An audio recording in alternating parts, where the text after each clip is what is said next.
कुछ कहानियां ऐसी होती हैं जिन्हें सुनने के लिए हिम्मत चाहिए। एक ऐसी सच्चाई जो खून जमा दे, दिल दहला दे।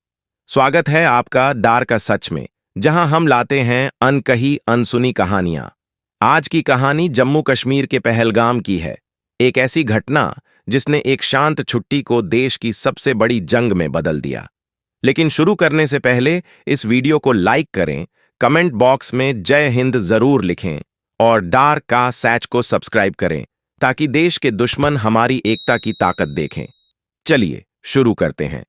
पहलगाम, अप्रैल का महीना, बर्फ से ढकी वादियां, देवदार के ऊंचे पेड़ और झीलों का शांत पानी, हर तरफ प्रकृति का जादू। दिल्ली से आए पर्यटक गर्मी की छुट्टियों का मजा ले रहे थे। इन्हीं में था रावत परिवार। कैप्टन अर्जुन रावत, भारतीय सेना के जांबाज अधिकारी, और उनकी पत्नी सिया। शादी के 3 साल बाद पहली बार दोनों पहलगाम की वादियों में एक साथ समय बिता रहे थे। सिया को पहाड़ों से प्यार था और अर्जुन ने उसे सरप्राइज देने के लिए ये जगह चुनी थी। गेस्ट हाउस में चेक इन के बाद दोनों ने स्थानीय बाजार घूमा, गर्म जलेबियां खाईं और अगले दिन ट्रैकिंग का प्लान बनाया। सुबह की पहली किरणों में दोनों झरने की ओर निकले।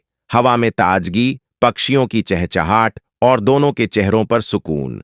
सिया ने कहा, "यह जगह सचमुच जादुई है।" अर्जुन ने मुस्कुराते हुए जवाब दिया, "तुम्हारे लिए ही तो लाया हूं।" लेकिन तभी अर्जुन की नजर 3 अजनबियों पर पड़ी। आर्मी की वर्दी में तेजी से उनकी ओर बढ़ रहे थे। कुछ गड़बड़ थी। उनके बैज, यूनिट के नाम, सब कुछ नकली लग रहा था। अर्जुन ने सिया से धीरे से कहा, "ये असली सैनिक नहीं है, हमें यहां से जाना होगा।" लेकिन इससे पहले कि वो कुछ कर पाते, एक ने पीछे से अर्जुन को बेहोश कर दिया। सिया को घसीटते हुए जंगल की ओर ले गए। घना जंगल, ठंडी हवा, चारों ओर अंधेरा। सिया को होश आया तो वो एक जीप के पास रस्सियों से बंधी थी, सिर में तेज दर्द, शरीर सुन्न। सामने वहीं 3 नकली सैनिक, अब बिना नकाब के। उनकी आंखों में दहशत, चेहरों पर दरिंदगी। आग जलाई गई थी। एक आतंकी ने सिगरेट का कश लेते हुए पूछा, "पहलगाम में कितने लोग हैं? कौन कौन आया है?" सिया चुप रही। उसका गला सूख चुका था। आतंकियों के पास आधुनिक हथियार, नक्शे और एक सैटेलाइट फोन था। जब सिया ने जवाब नहीं दिया, एक ने राइफल की बट से उसकी कोहनी पर वार किया। "बोल, नहीं तो तेरा हाल तेरे पति जैसा होगा।" सिया की आंखों में आंसू थे, लेकिन उसने हिम्मत नहीं हारी। उसने कुछ जानकारी दी, पर धर्म के सवाल पर झूठ बोला। तीसरा आतंकी, जो सबसे खामोश था, बोला, "हमें जल्दी करना है, प्लान के मुताबिक चलना होगा।" सिया को अंदाजा हो गया, यह कोई बड़ा हमला करने की साजिश थी। आतंकियों ने सिया को जंगल के और अंदर ले जाकर एक सूखे पेड़ से बांध दिया। एक ने हंसते हुए कहा, "यहां ठंड और डर तुझे सिखाएंगे कि झूठ नहीं बोलना।"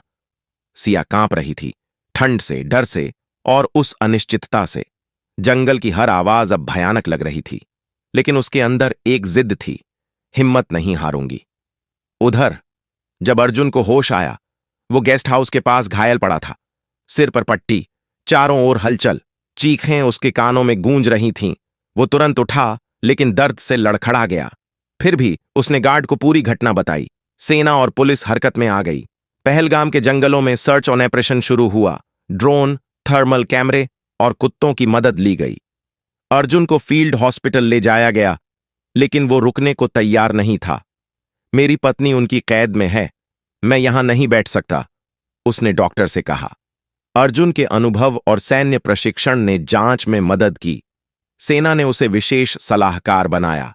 अर्जुन ने कहा, "वो एलओसी की ओर नहीं गए, उनका प्लान कुछ और है। सिया से जानकारी लेने का मतलब है वो हमला करने वाले हैं।"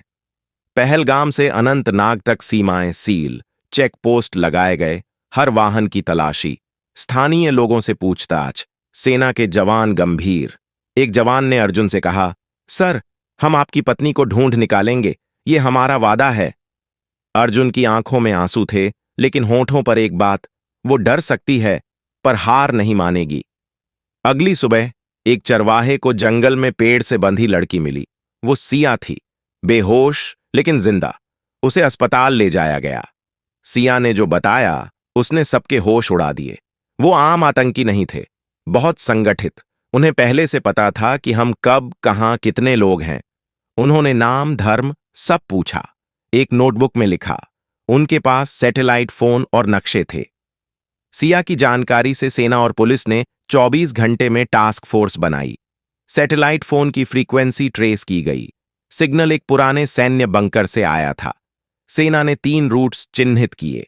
ड्रोन और स्नाइपर्स तैनात। एनआईए ने सोशल मीडिया और आतंकी कोडवर्ड्स क्रैक किए। खुलासा हुआ, आतंकी एक फेक वीडियो बनाकर भारत की छवि खराब करना चाहते थे। ऑपरेशन घेरा शुरू। रात में गुफा में हलचल।